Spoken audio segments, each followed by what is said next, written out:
물방울 레이저를 이용해서 소대를 제거하는데 환자들이 그렇게 아파하지 않아요. 그래서 저신 마취를 하지 않고 아주 간단한 국소 마취를 가지고 수술을 하는데, 안녕하세요. 치과의사 서동진입니다. 오늘은 어린이 설소대에 대해서 설명을 드리려고 해요. 그 설소대가 뭐냐면, 혀를 들어보시면 혀와 바닥을 연결하는 선이 있어요. 그걸 설소대라고 하는데, 그것이 너무 짧아서 혀를 제대로 운동을 못하는 거죠. 이럴 경우에 문제가 돼서 이 설소대 단축증이라고 합니다. 자, 보통 어떻게 발견되냐면, 아이가 태어나자마자 신생아 때 아이가 젖을 못 먹어요. 너무 오래 먹거나 이상한 소리가 나거나 젖을 잘 못 먹어서 이런 현상들이 쉽게 발견이 됩니다. 두 번째 발견되는 거는 이제 3살, 4살, 5살쯤 됐을 때 아이들보다 발음이 늦거나 어눌한 발음을 하거나 특정한 발음, 시옷, 지읒, 치읒, 디귿 이런 발음들이 이렇게 명확하지가 않아서 이게 왜 그런가 하고 관찰하면서 발견이 됩니다. 그래서 보통 신생아 때는 소아과에서 많이 하고요. 이제 한 3, 4살 이후부터는 치과에서 주로 많이 하게 되겠습니다.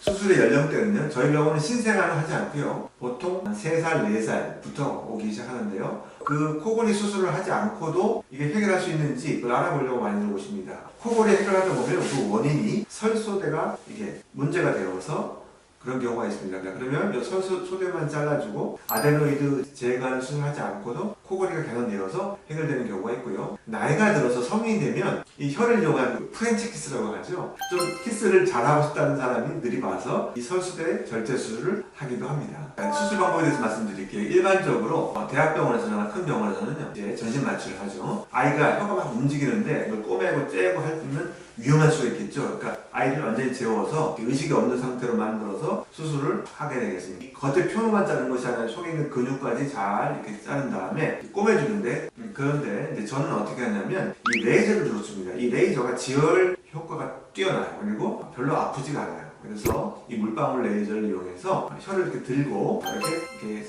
조금씩 소대를 제거하는데 환자들이 그렇게 아파하지 않아요. 그래서 저신 마취를 하지 않고 아주 간단한 국소 마취를 가지고 수술을 하는데, 그렇게 아프지 않기 때문에 아이들이 잘 적응합니다. 꼬매는 거는 안 꼬매거나 아니면 한 바늘 또는 맥시멈 2바늘 정도 꼬매게 되는데, 그 정도만 꼬매도 출혈이 없기 때문에 충분하게 할 수가 있습니다. 설소대가 이렇게 짧으면 무조건 발음이 나쁘냐 이런 질문인데, 그렇지 않습니다. 이게 발음이라고 하는 거는 소대가 적당히 짧으면 큰 문제 없이 발음을 잘하는 경우도 많고요. 소대가 아주 정상인데도 발음에 문제가 있는 거는 입천장이나 또는 성대나 또는 코 이런 발음 조성 기관에 문제가 있을 때도 이렇게 발음이 적절하지 않을 수 있어요. 다시 한번 정리하면, 소대가 조금 문제가 있다고 해도 발음이 정상인 경우가 있다. 그래서 무조건 수술을 해주는 것은 아니다 라고 말씀드릴 수 있겠습니다. 수술하고 나면 무조건 발음이 좋아지나요? 그것도 아니에요. 자, 여러분, 제가 여기 사진 하나 보여드릴게요. 이 코끼리 사진인데요, 코끼리가 어렸을 때는 기둥이 있으면 그 기둥에 묶여서 자기 힘이 약하니까 벗어날 수가 없어요. 근데 큰 코끼리는 기둥이 너무 작기 때문에 얼마든지 갈 수 있지만 그 안에서만 있던 버릇이 들면 더 이상 많이 움직이지 않는 경향이 있습니다. 잘리기만 한다고 되는 것이 절대 아니고, 혀 운동 또는 발음법 이런 것들 반드시 훈련을 해야만 발음이 좋아진다고 할 수 있겠습니다.